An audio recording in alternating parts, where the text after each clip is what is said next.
Denme un minuto para poder poner Just give me 1 second. la presentación en mi parte también. So let me see. I'm sharing my presentation here, okay? Hola a todos, mi nombre es Hello, everyone. My name is Carla.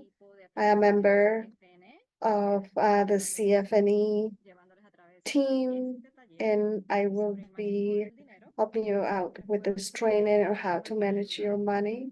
And this will be helpful. If you have any questions, please don't hesitate to write them in the chat. We have my colleagues here, like Maggie and others who can help me. So this training is sponsored by the CFNE, which is a nonprofit organization which was founded in 1975. We work for the racial, social, economic justice through small businesses and cooperatives, and we serve cooperatives and communities of low income. And we also want to provide products, services, financial services accessible to cooperatives, also provide coaching, connections, content, and everything for small businesses. So what are we gonna need today? We will need paper and pencils. So if we listen and we write down the information, you will be able to retain it better. So you can write it on your phone or anywhere else. It doesn't have to be paper and pencil. So you can write down, take notes throughout the training. So the training, it could be very vulnerable. So you don't have to feel like you have to share any comments. I always start with this question. Why are you here? Because it's important to ask these questions. I know it's 6 p.m. It's a long day. You took the time to be here and join us. So the question is, why are you here? Why are you taking the time? In the US, they call it the why power, so we can take a few seconds to think. And why are we sitting here? Why are we joining and taking this training? So once we understand the why power, it helps us when we are afraid or if we have doubts and about our goals, objectives, and also perhaps have to think about the difficult things and why are we doing the things that we're doing, and also take the courage to keep doing what we're doing. So I'll give you a minute so you can write down. Why are you here? What do you want to get out of this training? If you want to share that, you're more than welcome. Feel free to share that on the chat.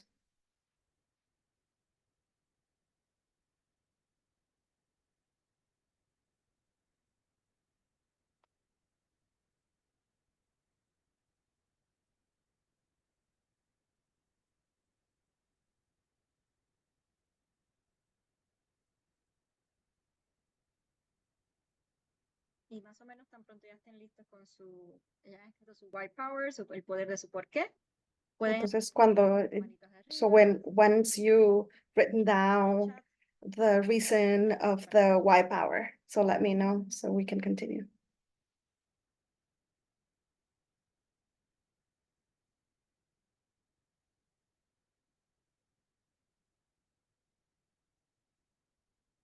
Voy a dar medio minuto más. Seconds.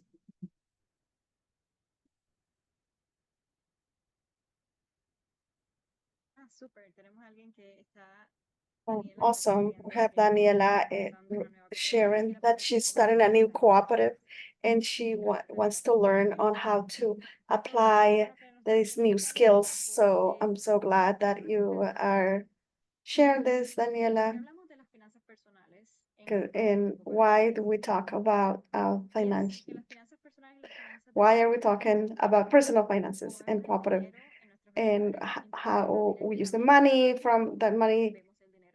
impacts us in our house, in our cooperative. Not everyone has the opportunity to grow up in households where they are owners of businesses, or that have experience on how to manage our money, whether you're aware of this or not. For example, perhaps we've been raised in an environment where we can realize to see if we have this idealization about the cooperative, and then make decisions that perhaps can harm the cooperative. And perhaps if we can go into the more extreme side, that we're very cautious and we're afraid to make decisions, and perhaps we're afraid to take on a loan, and that can help us to grow the cooperative on the second and third phase. And also because we think about as an individual, if this is our perspective, so what can we get into a group of people? So we need to start thinking about our own relationship with the money. What were some of the experiences we had with money? And also we can identify that where we can learn what do we want to achieve. And another thing is payments. How can we start your membership payment? Or if we are a worker-owned cooperative, how can we figure it out how to pay a fair salary if we don't have these financial skills? And the other, the last one is the knowledge as a cooperative cooperator. So as an individual, what kind of skills we have, and how can we share those, like trainings like this, talk about finances, and that can help us. And if we have a strong background of our personal finances at home, it will be easier to manage a cooperative and we'll be more focused. And so the objectives of the day is the importance of our personal, the importance of knowing your finances, your personal finances. You don't have to compare yourself with others. The decisions that you make are yours and you don't owe anyone any explanation. I'm referring to the individuals or family members who are not your partners or someone. If you decide to spend $100 on a purse, food out, collecting buttons, etc., no one needs to give you their opinion. You don't have to explain it to anybody, and you don't have to hear anyone else's opinions because they're not there to pay for your bills, water, and so on. And also to understand that you have the ability to handle them. And sometimes these topics are very difficult and can create a lot of stress. And sometimes we think that we're not capable of doing it, but yes, to handle them is something easy to learn and easy to do. Sometimes we don't believe it. And lastly is to take action now. From the moment we decide that we want to make some change and want to achieve something, things start to move and they go into the direction that we want. At the end of the training, you can see that this training has been developed for 3 hours. So let's see what can we achieve and what we can cover today. But at the end, you will understand how money works, what types of accounts you can have to organize your money, what is a budget, how to make one that's easy to follow, how to manage stress to achieve your money goals, have building block to manage debt, to improve credit, and start investing in your financial future.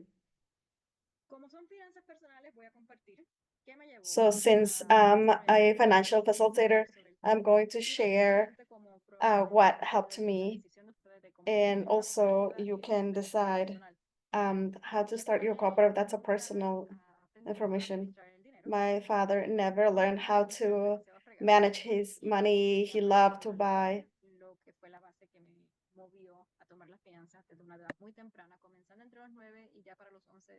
Tenía ya el control completo de las finanzas. So I started at 9 years old, and when I was 11, I was able to manage my finances. My dad didn't really make a lot of money. We used to make about $30,000 per year, and he retired in 2010. They were divorced, so we needed to manage two houses with just a few amount of money.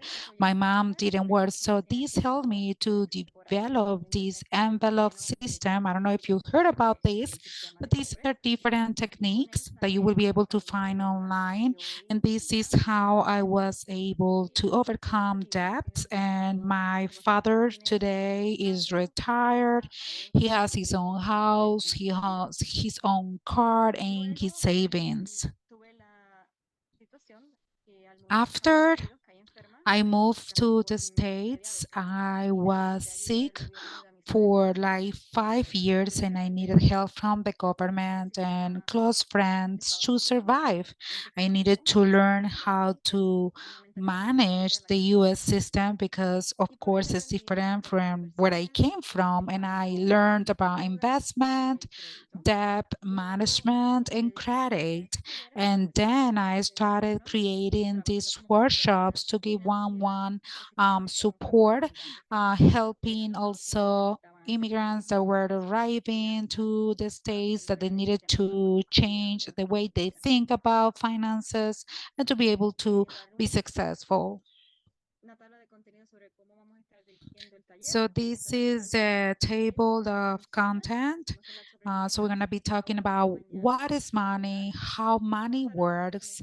We are going to be talking about goals for tomorrow, emotions, and how these are important for personal finances. We need to work also on budgets and how to review and organize finances through monthly or weekly meetings. So do we know what is money? Money is an exchange tool. This is to promote our well-being, and we, of course, in the US manage the Formula 2030. In the States, the system is very specific. It is a very individualist country for certain groups with economic education and retirement, free markets, so they know how to handle their financial life. That is why we need to learn all components to have healthy lives, how we can handle our money and how we can have good credit and how we can have our retirement with these monetary principles, how we manage money. And we need to understand three different points. So first, you pay yourself. You need to have an emergency fund. You need to live under your earnings. You need to have, you cannot have debts with high interest rates, and don't live over what you really earned, and you don't have to depend of credit cards. So the meaning of this contest, pay yourself first, because if you're not well, no one else will be okay. And this is a process that I believe that was hard to understand, to pay yourself first. And this is including your car bill, your rent, your water bill. First, you need to think about your expenses. It's important to think that we will always be able to find money to pay others, but we won't have money to pay ourselves later on. Do you know what is an emergency fund? An emergency fund is having money in a bank account that will help us during emergency situations. For instance, you don't have a job, health situations. So it's important to have between 6 and 12 months of basic needs. And it's also important to increase the rate. And this is called HYSA. That's how they call the accounts. I wanted to know if you're familiar with this type of account. Have you heard about these accounts? HYSA.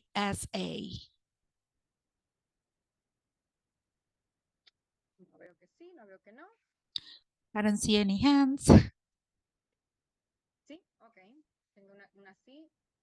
Bueno, voy a So I have compartirlo a por si few acaso las hands no sepan, saying yes. pero las I just cuentas gonna share de this with you, rendimiento but these high existen en los rate bancos centrales accounts, interrate accounts, are part of different banks donde dan un rendimiento where mayor que típicamente el que nos dan nuestros bancos. Si ustedes buscan en sus where cuentas they give you a highest interest rate. If you el go to your rendimiento bank account, you will be that the rate is about 0.0, no permite que el 0.20, dinero crezca con más rapidez. and it doesn't really allow money to grow. So if you have these emergency funds, because we need to think about 6 to 12 months of emergency needs, you're going to be able to generate more money having your saving in these kind of accounts. And you can also look for some co-ops that has these kind of accounts as well. Por último, vive por debajo de sus ganancias. Esta es la idea de crear una caja de flujo o cash flow que probablemente So this is an idea to have a cash flow that is very familiar in business more than in your lives. And I really believe that we need to handle finances, including how they handle business. So I never keep my account in zero. I try to have my account at least with $1,000, making sure that money rotates, that money flows. And before, this is what we have in the US accounts. So we have checking accounts and CDs and saving accounts. We also have the retirement accounts, Social Security that for some of you doesn't exist, for some of you, but it does exist. We also have the 401k, 403b, IRAs, and the direct retirement plans. We also have mortgage. When you have a house in the States, it's an asset. I don't really think that houses are assets, but in the States, they are considered assets. So this is also important for us to know that when you purchase, when you wanted to sell the house, you purchase, of course, the value of the house will increase. And last, we have cryptocurrency. I don't really talk about it. It's very risky, but it's there, it's in the system.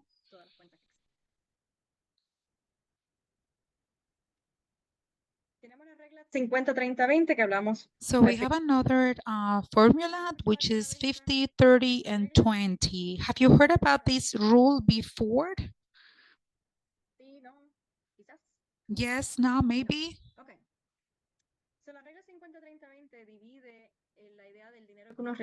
So this splits the money that we receive on a check in three parts.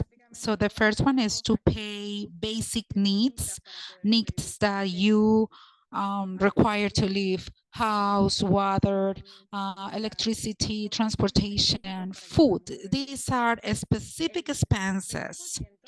20% will be for saving or for debt payments, and I call this one like liberty or freedom account, where you have this for some people in this category. This is going to help you to manage anything. This will include the emergency fund, anything that happens, or maybe if you need money to have a more stable future. And last, 30%. I call this 30%. I do whatever I want. So you can use your money with anything that you want. You don't have to explain anyone, and this can be reused for gym memberships, gym, food, shopping, anything. And this is what we are going to be discussing later on. And also to understand the rules or where we are right now with the rules or goals. We need to think today for tomorrow. What are my goals? So we are going to have an exercise. Please get a pen and paper, we are going to be thinking these different points to be able to accomplish a goal. So first you need to understand where you are right now. If you are like me, that it generates a lot of stress if I don't have money to dream, I believe that we need to exchange these 2 points. First, we need to think about the goal. And then at the end of every single dream, every single thought, we need to be ready and see where you are if you're going to be able to accomplish the goal. So let's say that we wanted to save $15,000 in 5 years. It's important to have a clear amount and a specific goal. How long it's going to take me to get there and why? Why powered? And these are the 3 main points that we need to understand in order to be able to get this goal. Sometimes, if we think that in 5 years, $50,000 will be $3,000 per year, $150 per month. And if we split this in weeks, it's going to be $72 per week. So it doesn't really look that big and that crazy. This is something achievable, right? Once you have that plan, you need to check monthly. How is your process going? And once you are able to assess this, making sure that you're doing well every single month to see if you need any adjustments. And when you have it, you're going to put everything in automatic. This is also important to know what kind of account you have. If you have a business club account, some accounts allow you to have different wallets that you can save for different goals, and it will come directly from your check, and the check will be deposited in different accounts. This is something that we need to think. We need to be outside, outside the box. I don't see it I don't see it in front of me, and if you don't see it, you don't feel it. It's also important to establish goals for everyone. It's even more important to establish goals and to have the right resources to be able to comply with these goals. You need to calm down your fear, and this is also essential. I will share with you these goals, and I will share this slide to see if you are able to see this point. Once we know that we have everyone's email, we are going to share this presentation with all of you. So let's say that we have 3 goals. And goal number 1 will be $5,000. So what is important about this goal? So you have the specific amount, the time, and what you're going to use this money for. So this will be for the house down payment. Goal number 2 will be $2,000 for December 2024 to pay debts, and goal number 3 will be $3,000 to be able to go to Niagara Falls. So if you wanted to put on one hand, maybe you can write down on the piece of paper that you currently have, you need to write down a goal, the goal that you have. How much money you believe you're gonna need, and what is this money for, and how long it's gonna take you to get there. So you need to set a date and time. So we're gonna have 1 minute. We're gonna wait until 6:30 for everyone to do this exercise.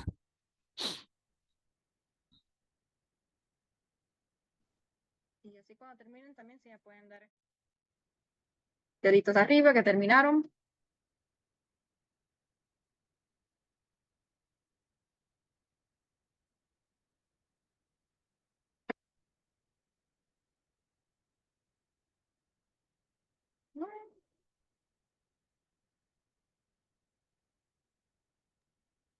Just give me a thumbs up once you're done.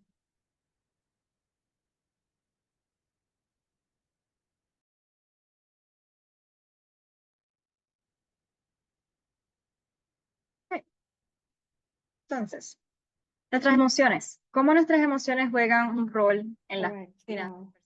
our feelings, how do they play a role in our finances? In 2023, at the end of 2023, Wells Fargo, when there was a study where they interview more than 2% of people that they asked. They interview folks 57, they want to reset because they feel that they're so focused on the money, and 56, they're concerned about money, even though they have a lot of money. And 30% they give their best of themselves to have the money. And 28, they feel like money controls them instead of them controlling the money. And 27, they get criticized on how they manage their money.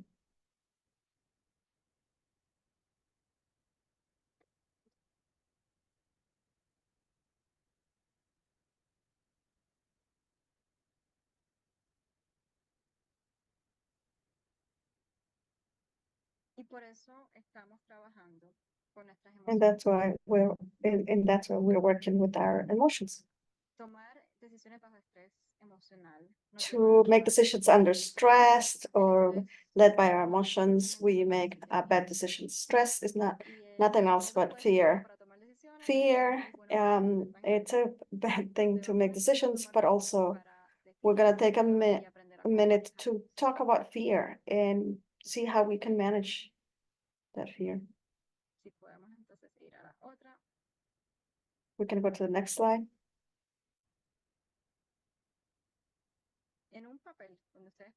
On a piece of paper or whatever you can.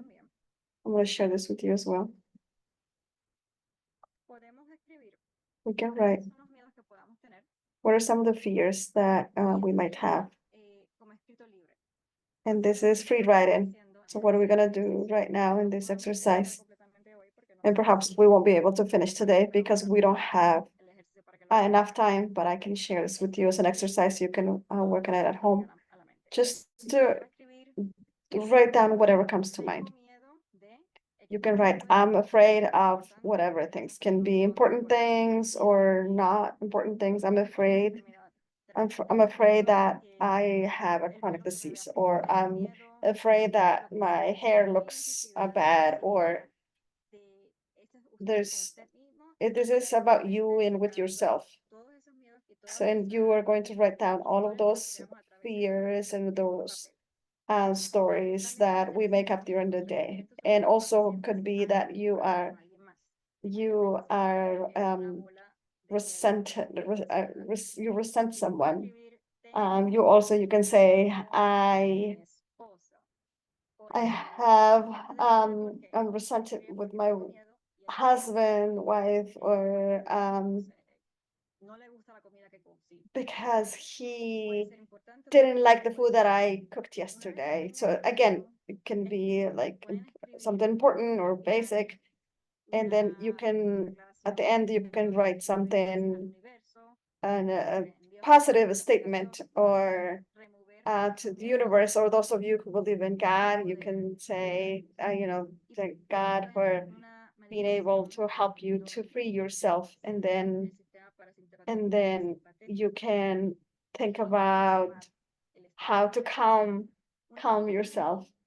And once you're there, you can go to the emotional process, which is to try to understand that we all have a base, how we were raised, and how do we manage communication, and depends on how we were raised. Perhaps our communication can be developed or not. So the first step is to write down what's the fear it's happening right now, what's going on right now. If you can write it down and just let those fears out, write down all the fears that you have and you can see it. Then after that, you can just take a pause and then you can continue.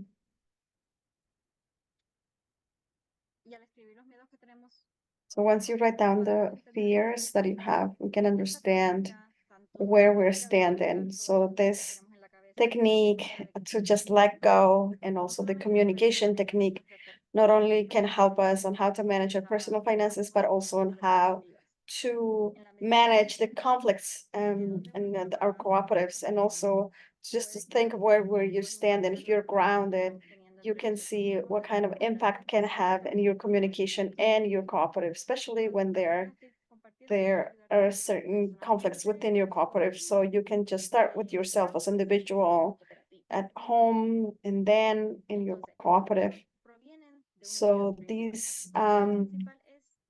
fear comes from a main source. So where does it come from? Just think about it. If you can think about your first experience with money, if you can go back in time, if you can remember the first time, what was the first time, your first experience, and what's the story, what's the experience? So there's this saying that money doesn't grow on trees. This is what my grandma has been saying over and over since when we were growing up. So think about that first experience that you had with money. How old were you? What happened? In my case, I can share with it when I was 4 years old.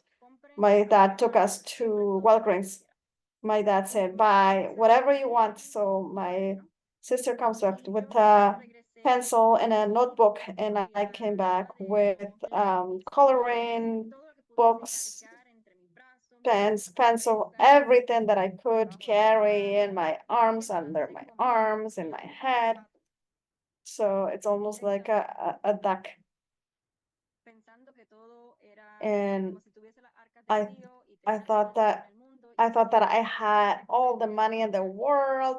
And as a matter of fact, I did believe that money grew on trees, in that it was possible to get all of that stuff. So then my family thinks that Carla has tattooed the dollar symbol on her forehead. And then when they heard that I took over about the managing our money. And so my narrative is that don't let your dream to be overshadowed.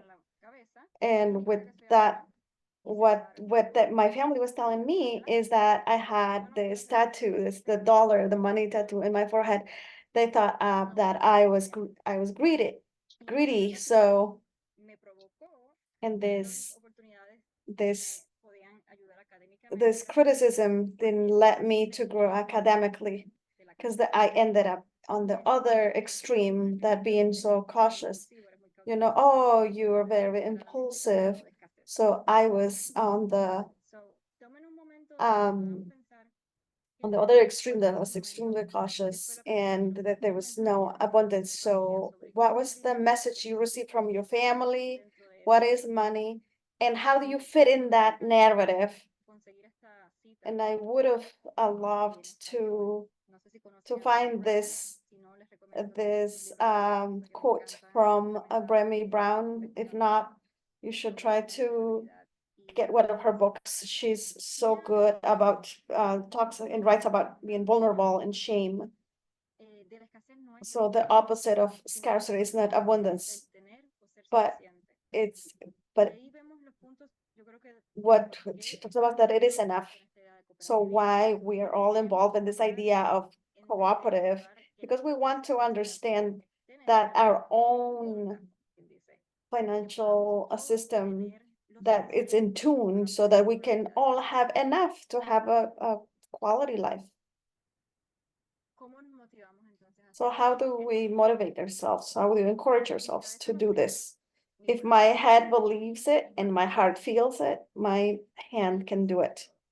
This is the beginning of everything, and we don't live to the height of our capacities, but to the capacity of our beliefs. So it's important to connect head, heart, and hands. So we also have to use our head, our emotions. So that's why we're working with this idea about feelings, emotions. So at the beginning, we're going to see what do we want. That's why when we set our goals, we see what do we want. And then we start to see what are our options. what are some of the obstacles that doesn't let us to continue? If we're not clear, if we can't figure it out, I'm gonna share all of the resources with you so you can be so clear. You need to be so clear in what's stopping you, what's not letting you to continue. And then you can get to the point where you can think this is an idea that I inherit from my family. If I inherited this from my family, is it useful or hurtful? If we realize that what we inherit from our family, it's hurting us. And again, so we start thinking about to be resentful or to be afraid. So we can let go if it is not useful for us. And also I wanted to share with you these two folks, even though Paul Walker, I don't know if you've seen about the techniques that they come up with, and even though they talk about PTSD, and I wanted to share with you the YouTube channel, and you can try to find it. And it's called Crappy Childhood Fairy. And they share techniques about how to manage your emotions, and she gives ideas on how to calm yourself, how to lower your anxiety. If you can do that 15 minutes every day, and that helps you how to manage the level of stress that everyone is having every day. And again, so if I'm gonna, it's in English. I know that there's certain videos that have translation in Spanish. So just make sure to add translation when you see the video.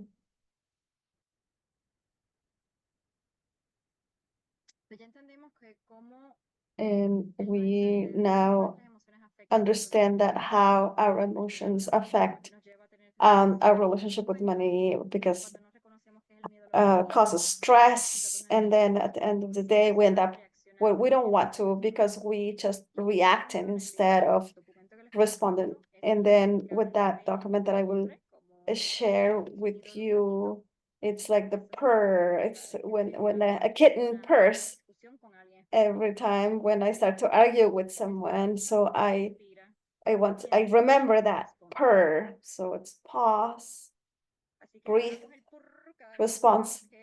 So you just do the purr every time when you have that wave of emotions. Think about the kitten. My niece, when she talks, oh, like that kitten, she's Shrek, you know that, and you think about that kitten. What my nephew says that, I was like, I think it's very cute. So it breaks that full of that list of emotions, and that can help you. And because we will always have conflicts everywhere, but the idea is how to manage the conflicts and how to take control of what causes us to have fear, and how to take action. So finally, we're going to talk about the budget. What is a budget, and why do I need one? So when they say in my country is rice and beans, to see how much money comes in and how much money goes out. So it's important to have this plan. Where we going? That's that goal that we talked at the beginning, which is key to manage your budget, or else we're just surviving. Instead of setting a goal to see where do we want to go, what do we want to achieve. And also you can have the same thoughts within your cooperative. What are the next steps? Where are we gonna go? What are the missions, the vision, not only within your cooperative, but also with yourselves? So once we have that plan, we can create a budget, and that's gonna help you. It's gonna keep you in line when you're going through difficult situations.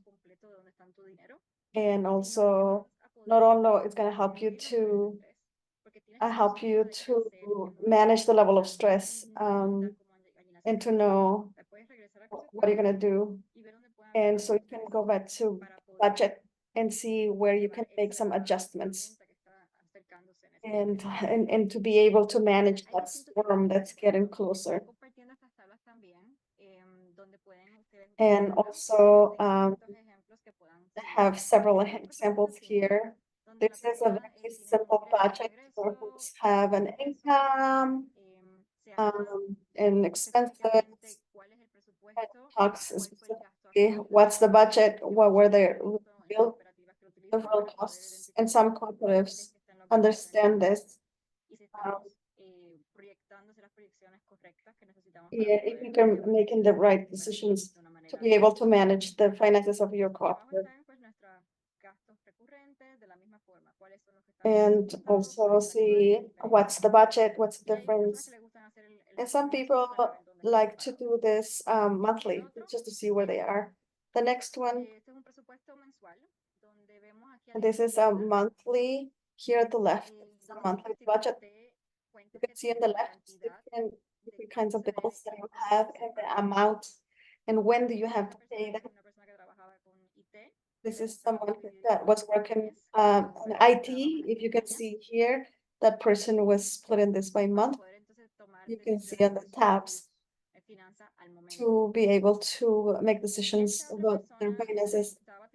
And this other person had a more complete budget, just wanted to see how much this person can a year. And they just want to have this macro budget. So this will help this person to make better decisions. If they, oh, I spent $100 for coffee a month, or that I spent like $1,000 coffee. So that's this macro budget allows folks to make better decisions and to make sure that the money is going where we want. And also there are folks that they like to work on their regular weekly budget. Personally, I think more about this, I pay this, I pay the other things. And I feel like it gives folks more flexibility in difficult times. It's important to have a budget. You don't have to, doesn't have to be in computers, can be done by hand. For example, I used to do the crayons that people would give out, and I would start working on my family's budget. It's important to understand the more details you have, the better, especially at the beginning. And where you need to make changes. That's what I will say. Even if this is a very tedious process, but do this for 3 months because you have to keep studying this. It's important to see all of your accounts, including credit cards, to see where you at and to see where you spending the money. And perhaps you don't realize that you're spending money where you don't want. For me, it's just eating out. And when I see where did I really spend the money, so I make some adjustments in the following month. Oh, why don't Carla? I work on this weekly? I'm sorry to interrupt. We had an interpreter that got dropped and I need to actually stop interpretation and restart it.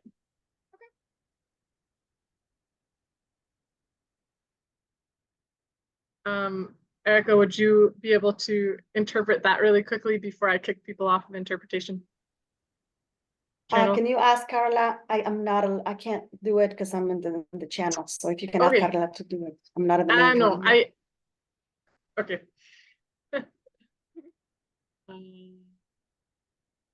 Sorry, just a second.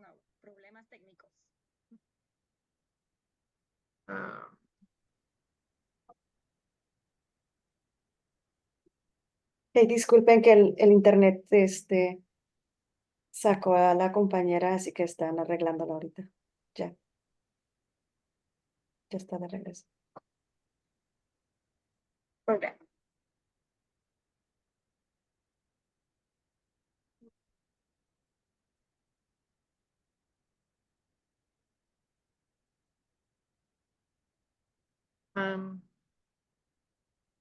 Okay. I believe we should be set if people want to go back into their channels. Sorry for the interruption.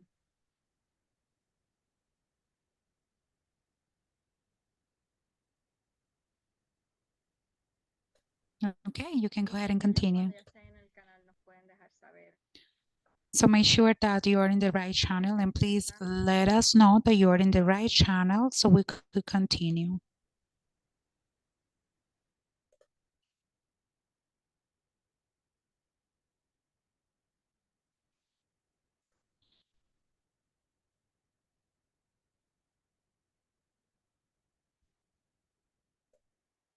Dice en el chat que ya puedes empezar. Ya, perfect. Ok, déjame Thanks, regresar Carolyn.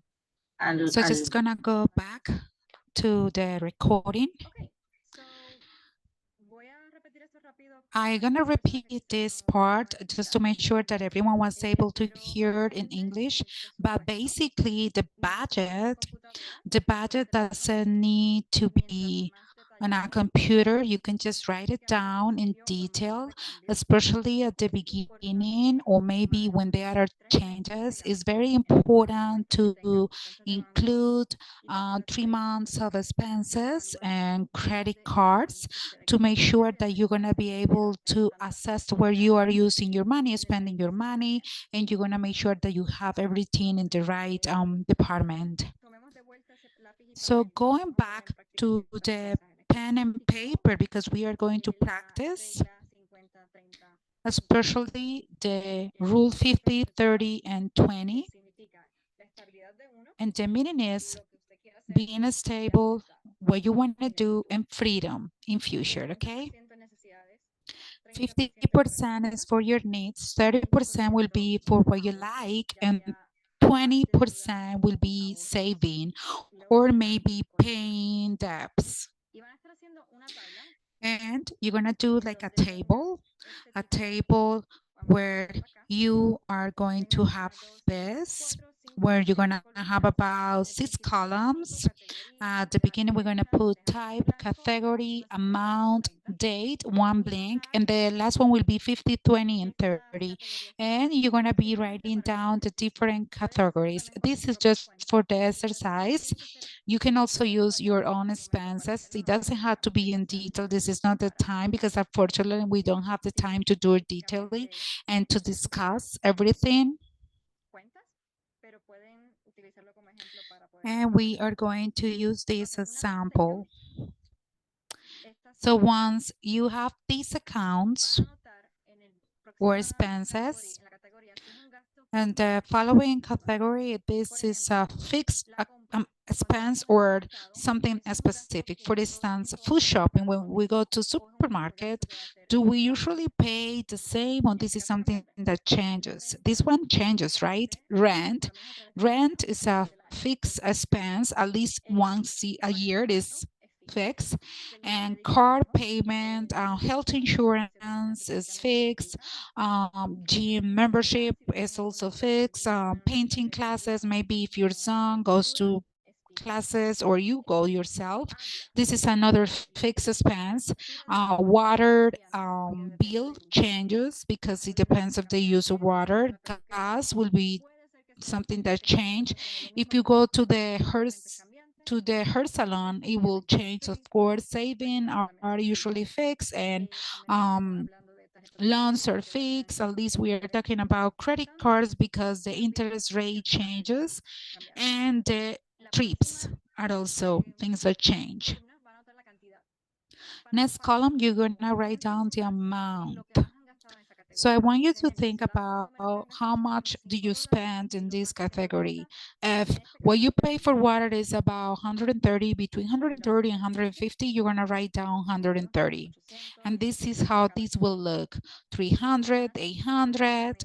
And of course, you're gonna see, maybe you're gonna be in between your expenses, and this will change. Under date, you are going to write down the due date.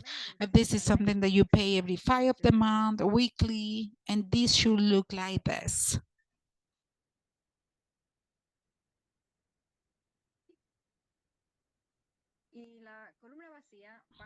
And the empty or blank, you're going to write down the remaining expenses that could be recurrent or the fixed ones for these tons. It should look like this. Supermarket shopping is recurrent. Rent is fixed. Everything that happens every certain amount of time, you're going to put it here.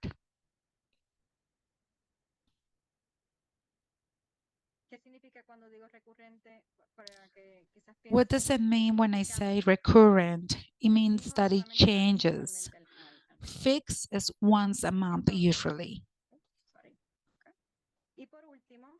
And last, you're gonna write down 50, 30, or 20.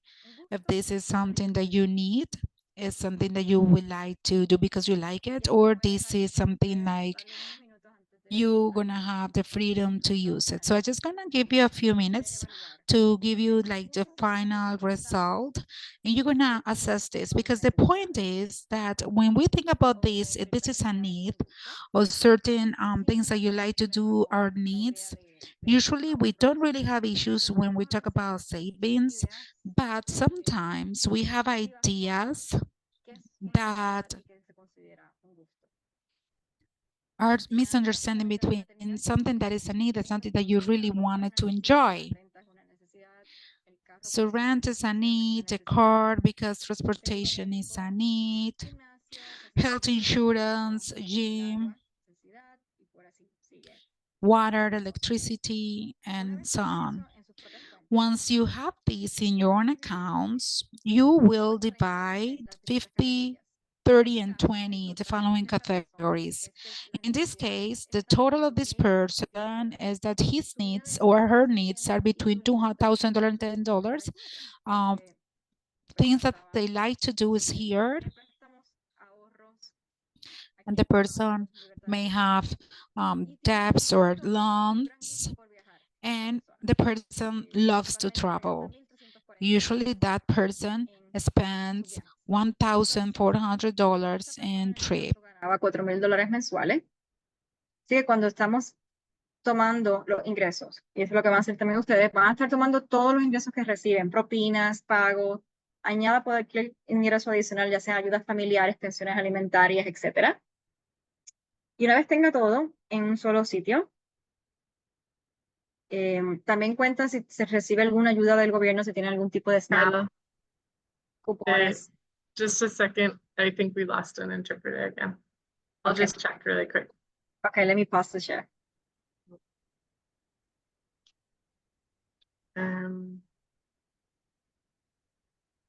Erica or Kelly, are you both connected still?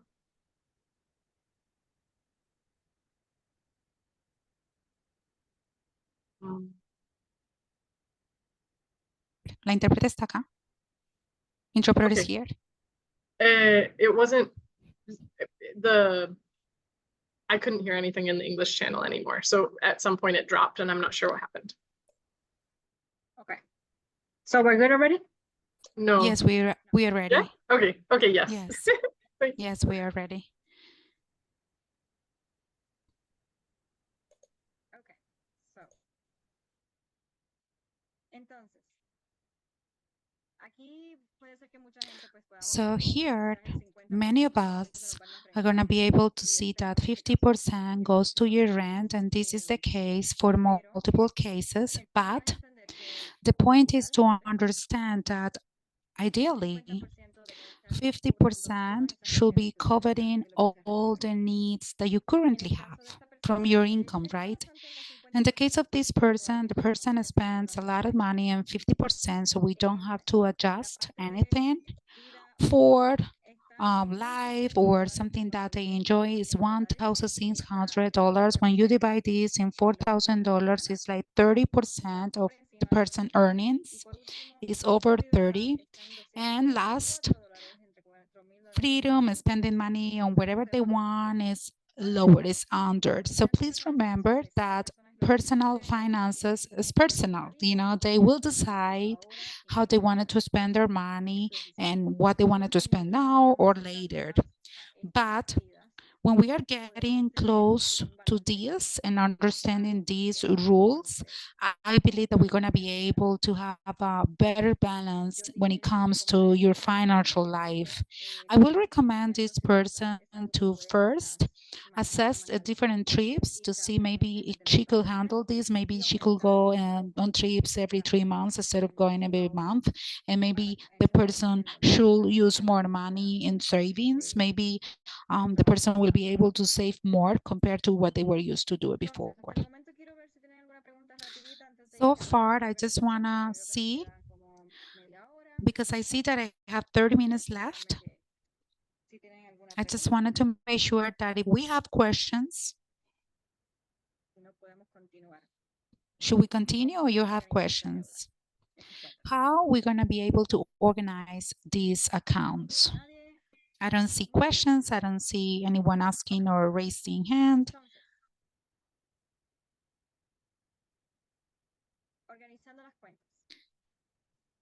Organizing accounts. As I said at the beginning of this workshop, how could we organize all these? I always recommend to have a cash flow.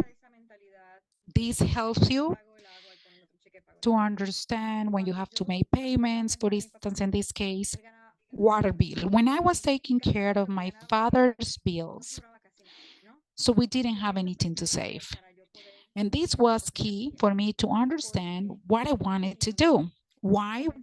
With time, I started working a month in advance. So in June, I was doing everything for July. So in that way, I have my cash flow ready. I was not at the end of the day in zero. Or at least I was able to save something. At least I was able to pay everything, and I knew that money was coming next month.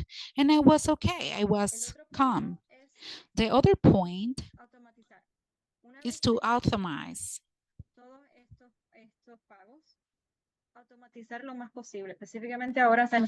You need to be able to be working in detail. Before, when I was doing all these, I was not able to use my cell phone or computers. Everything that I did was going to the bank.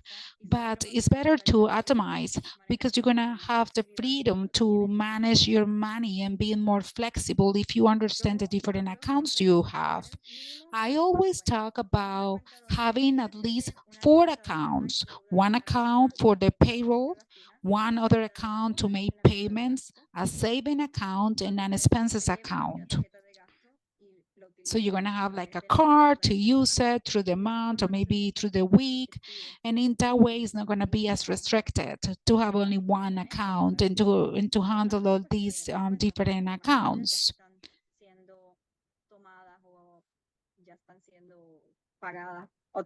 Because this is going to be paid automatically. And last, remember I talk about the envelope. Everything will be cash. And this is a really good idea when you are, having some financial difficulties. I remember that when I lost my job a few years ago, I went back to the envelope system because I remember that I needed to change the way I was living. My lifestyle changed when I lost my job.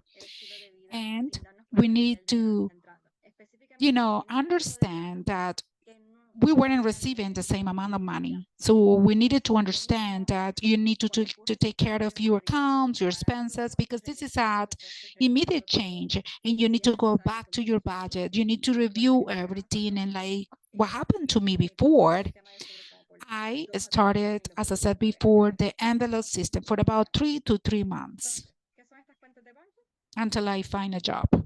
So these are bank accounts. So deposit account for your salary, tips, money, cash, everything. A saving account for emergencies, or maybe to move this money for retirement, or for the one. And as I said before, this is a particular account This is an account, like you could have a CD or something like that that is going to give you highest interest rates. And this is a basic account. You're going to be able to take money to spend for things that you need, and everything is going to come out of this account. A saving account is an account that you're going to be able to use to go outside, to go for a dinner. And there is another account, maybe for donations, for gifts, for vacation, for back to school. When kids go back to school, it's expensive when they have to go back to school. And maybe we need to make sure that we have that in our budget as well. We need to have gifts on a budget, vacations, and everything has to be well planned before we get to Christmas. It's also very important to make sure that when we receive that check, we're going to have everything in our budget and we're going to have the money to purchase all the gifts. This is what we have to consider, at least to have these accounts. So where you deposit your check, and also to find these accounts I mentioned before. These are saving accounts, which is really good for emergency or for retirement. Another account is good to use it for recurrent expenses and recurring expenses. At least to have three accounts are going to help you to be in charge of every single payment, cards, a water bill, health insurance, and the payments will be done automatically. And the previous month, of course, are going to be paid, and you won't be concerned that you're going to forget about making your bill payment for your bills, and everything's going to be delayed. So you don't have to concern about that, because they're going to be able to get this money from the account for all the payments. Maybe you're going to have fees and you are concerned about the late fees, and this is what we are trying to avoid. Then you're going to go to the envelope system. It means that when you receive your check, you will withdraw all the money that you have in your account. At the end of the day, after all the expenses, you're going to go to the bank and you're going to exchange all the bills, 50 bills, $100 bills, $5 bills. And this is a really good plan when you don't make a lot of money and the expenses are just like your payroll, right? Like your payment check.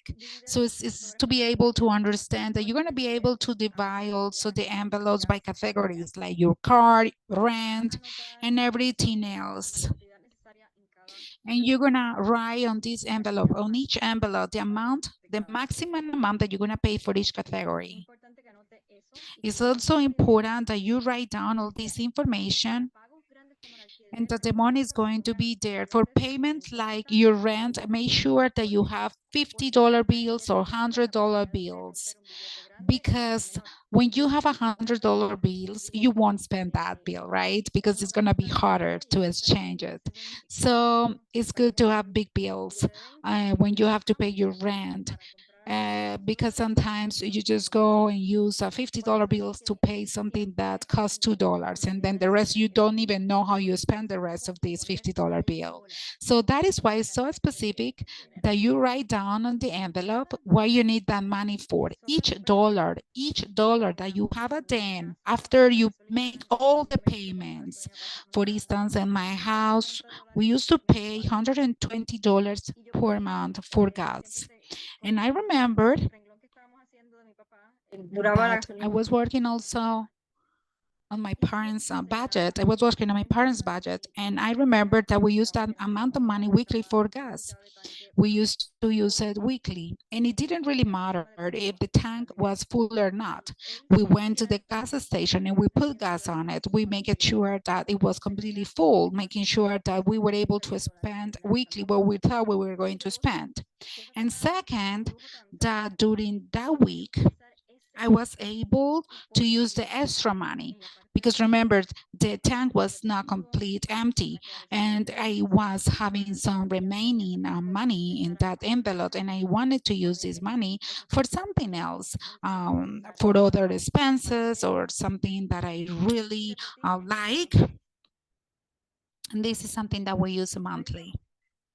This is the budget that we use monthly. How we do this? So the first day of the month, we are going to write down how much money do we have in our accounts.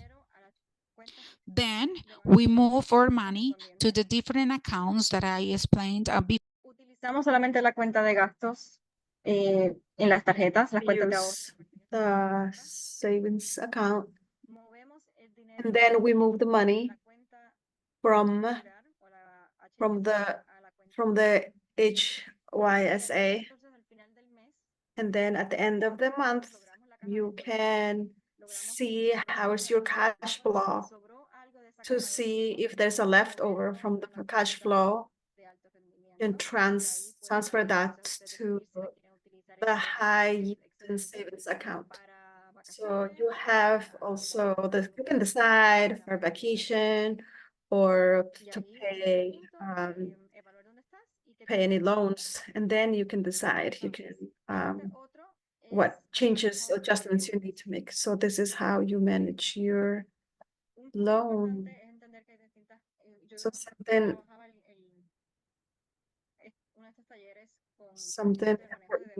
important, I used to talk about debt management and this ripple effect. So first you pay the minimum amount. So if those that have higher interest, so you need to identify and create this table, which I will share.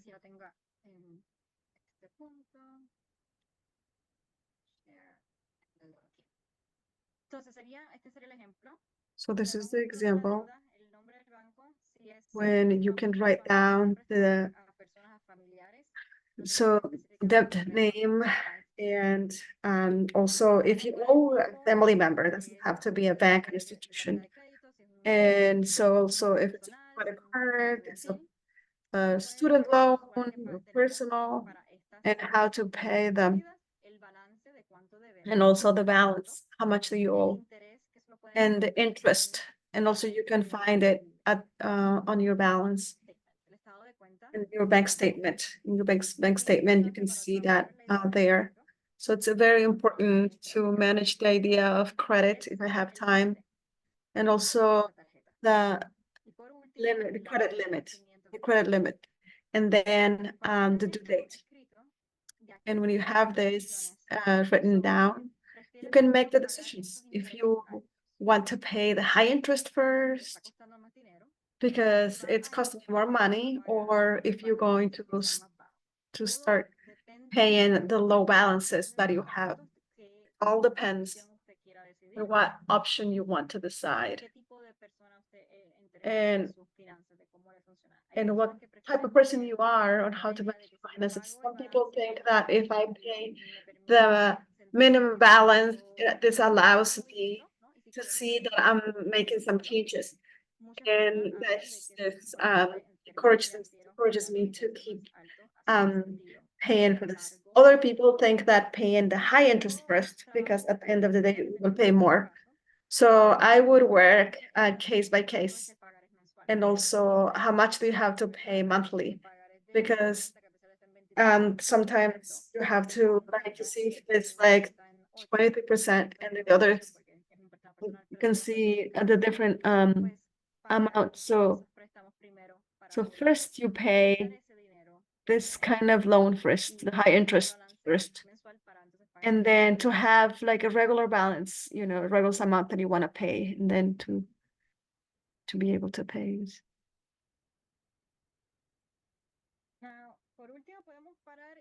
And finally, we can stop here to ask questions, or I can go over very quickly how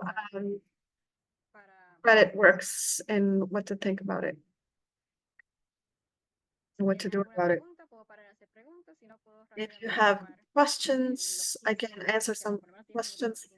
We can take 10 minutes and to go over the credit. That's what you want. You can give me a thumbs up. So credit, what is a credit? It's your adult grades, basically. So remember GPA, you got an A, a B, a C. This is the grade that you get, and not as an individual. But this is a very important point to understand that unfortunately, the system, there's prejudice, and it doesn't help certain communities to have access to a fair credit. So don't take your credit as like it's measuring your grade and your ability to pay. And a lot of things happen, you know, the fact that sometimes the medical bill that affects your credit. I don't understand that, but it doesn't mean that you are not a good person that you pay your loan. But there's certain things that we can manage. So basically, this tells this banks or institutions in terms of how reliable you are in borrowing money. And it's important because in the US, it's used for everything from car loans, apartment obligations, and some employers require a credit check. In some states, they want to verify your credit. So it's important to understand the compound interest so you don't go into debt very easy.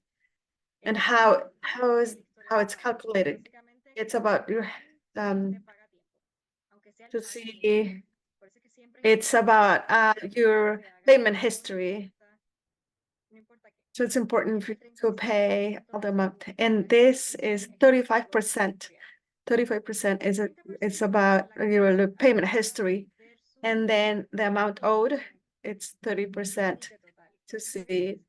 That's why I wrote, I said to you about what's the credit limit of that credit card.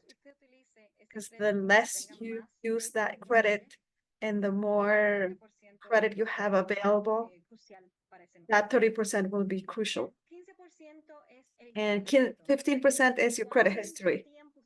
That means how long since when you got a credit card, for example.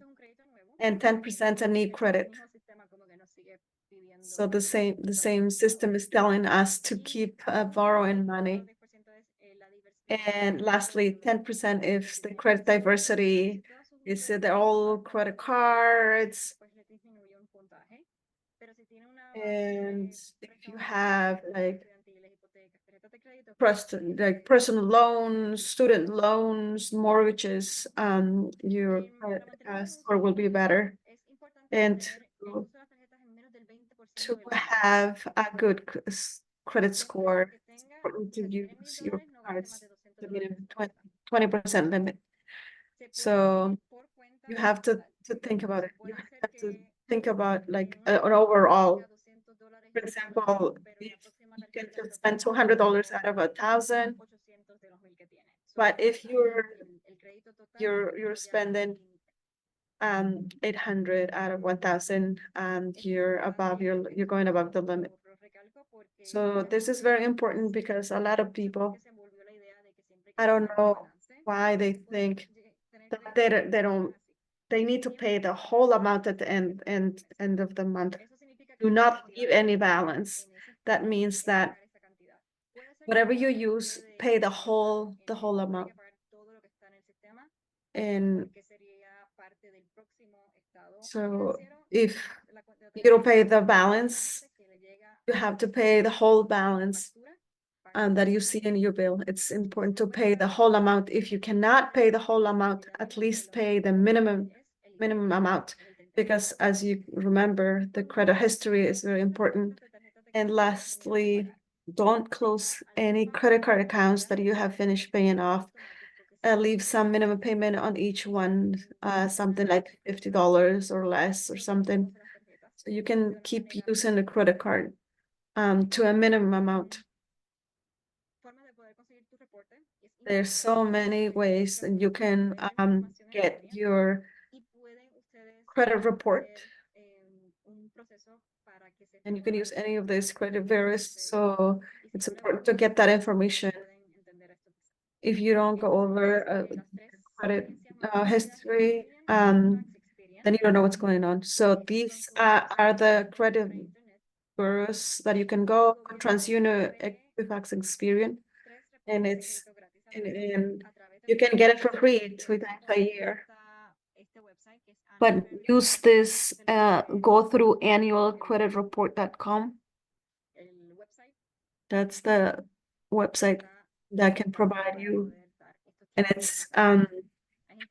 it's liable, and you can go. Some people like to do it every 4 months to see how are the credit score doing.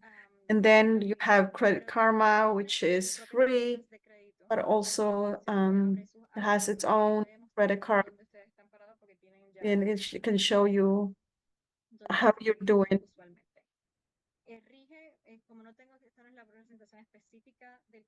And this is not about, since this slide is not in my credit slides, so perhaps I can find my my graphic on my other presentation so you can see. And it can tell you what does, like, what it's considered like excellent, good, okay, credit score. I don't know if you have a question, but I would like to leave you a homework. So I was a former teacher, and I always like to assign homework so you can continue with this process. And here it says 2 months, but also and also if you can go through your bank statement, and you can just go online and internet and see the different banks. And also, if you don't have a credit card yet, then get a credit card. And also with all the documents and resources that I will be sharing.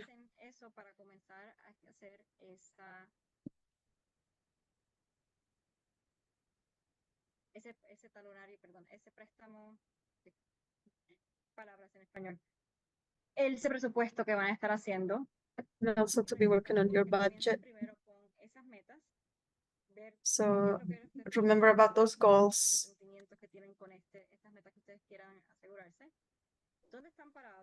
The field and where you are, and also to be able to create a plan, to be able to pay all your debts, and to be able maybe to purchase a house.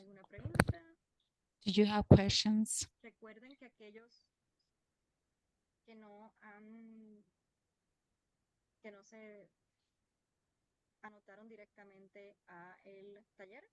Or maybe for the ones that didn't register directly to the workshop, please make sure that you share with us your email. And if you prefer information in Spanish or English.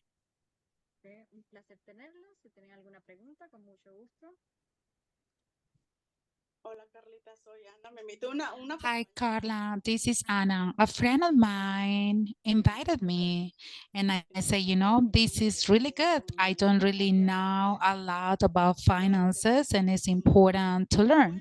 And everything that you mentioned is really, really good to use it daily. And also the fear that we all have, and the stress as well. In my case, I don't really want to know how much I pay at the end of the month because I will be very stressed. So it's important to start, you know, including all these in our daily habits. Thank you, Carla, from all of us. No, thank you. And yes, it is normal. And when I read the study, I noticed that we weren't the only ones. And maybe this was not included in our communities, and maybe this will increase in 60%. And if we include our community, I remember that I worked with many people that used to work in computers, and the stress of this person was so high that when we were having Zoom meetings, we used to have filters to make sure that the stress was released. You know, in my face, I'm always very serious, you know, and this was increasing his stress. So that is why we decided to be able to sit down, to work on your budget, to talk about this. Don't feel ashamed because we are on the same journey, basically. And if we work all together, this is going to be easier, I believe. Or at least we can support each other. So if we don't have any more questions, I will stop the recording right now.